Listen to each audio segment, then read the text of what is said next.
Hey guys! Welcome back to the laboratory. In this video, we are looking at acceleration. By the end of this video, you should be able to define the terms acceleration and deceleration, identify examples of acceleration and deceleration, and calculate the acceleration of an object. So, let's go! Acceleration is a measure of the rate at which an object changes its velocity. Because the velocity of an object is a measure of its speed in a particular direction, a change in the speed and/or direction of the object is classified as an acceleration of that object. This is true for moving and stationary objects. For example, a car is travelling at a velocity of 25 meters per second northward. The driver presses on the gas pedal and changes the velocity of the car to 30 meters per second northward. The car has experienced a change in its velocity, as the speed at which it's travelling northwards has changed. This change in velocity means that the car has accelerated. Let's look at that again, but this time with a directional change.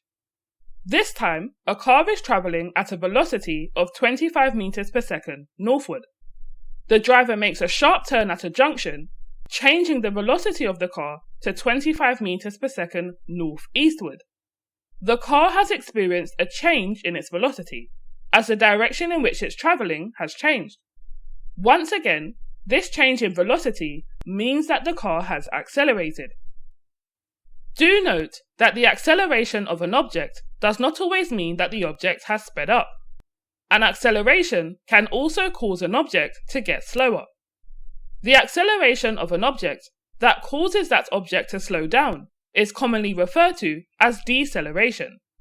For example, a car is travelling at a velocity of 25 meters per second northward. The driver applies the brake and changes the velocity of the car to 10 meters per second northward. The speed at which the vehicle is travelling has decreased, and so the vehicle has decelerated. We can calculate the acceleration of an object using one of two equations. The equation you'll use in your exam will be determined by the information that is available to you in the question. The first of these equations calculates acceleration using the following formula, where acceleration is equal to the object's change in velocity divided by the time taken. In this formula, A represents acceleration, V represents velocity, and T represents time. This triangle symbol is known as delta and means change, so having this symbol before velocity translates to change in velocity. Do note you may also see this formula written like this, where V stands for final velocity and U stands for initial velocity. As the final velocity minus the initial velocity will give you the change in velocity, this formula is the same as the one above and is simply written differently, so try not to get yourself confused here. The second of these formulas uses the distance or displacement of an object to calculate its acceleration. In this formula, V still represents the final velocity, U still represents the initial velocity, A still represents the acceleration, and X represents distance or displacement.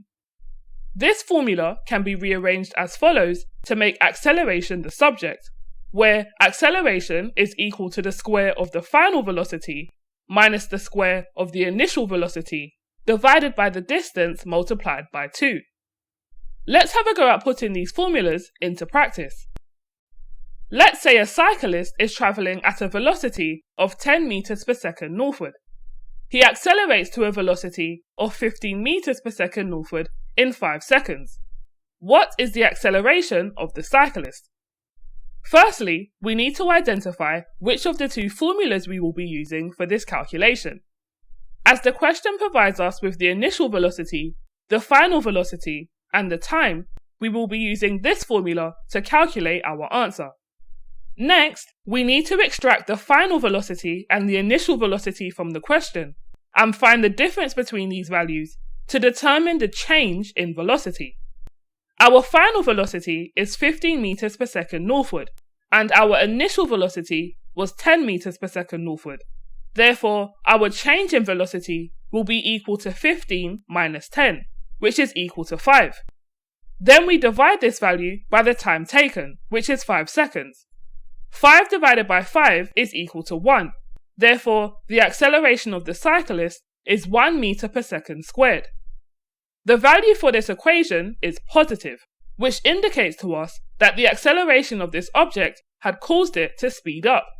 If our value had been negative, this would indicate that the acceleration of the object had caused it to slow down.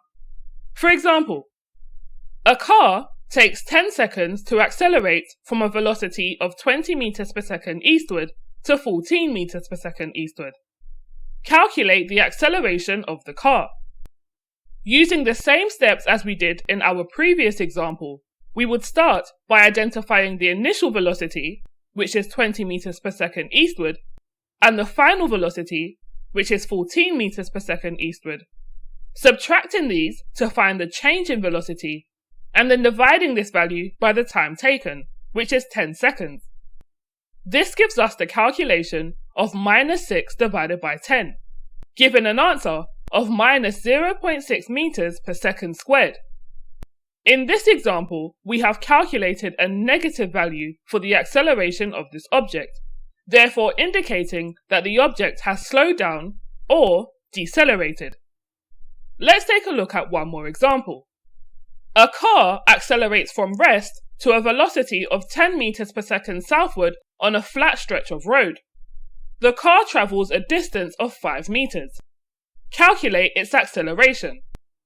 This time we are provided with the initial velocity, the final velocity, and the distance. Therefore, we will be using this formula to calculate this answer. Now, we can extract the values for our final and initial velocities from the question. The object has a final velocity of 10 meters per second and an initial velocity of 0 meters per second, because the object is starting from a resting position. Therefore, its velocity would have been 0 to start with. Now we can subtract the square of these values from each other and divide them by the distance multiplied by 2. This gives us the calculation of 100 divided by 10, which is equal to 10 meters per second squared. And that's it, guys. Anyway, that's it for this video, guys. Thank you for joining me in the laboratory. Please leave a like on this video if you found it useful, and don't forget to subscribe to the channel so that you don't miss another one. See you soon!